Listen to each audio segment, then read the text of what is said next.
steady temperature around 101. The combination of warm temperatures and high dew points will produce heat indices between 105 and 109 degrees this afternoon across most of South Texas.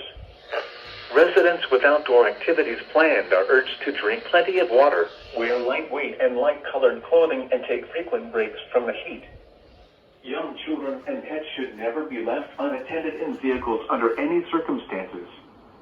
This is especially true during warm or hot weather when car interiors can reach lethal temperatures in a matter of minutes. Breeze. San Antonio, mostly sunny. 99 degrees. Corpus Christi, partly sunny. 95 degrees.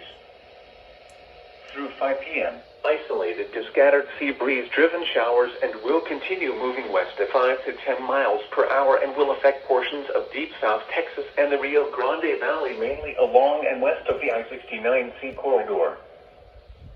The forecast for the Laredo area.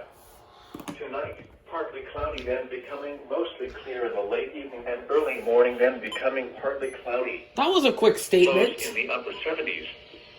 East winds 10 to 15 miles.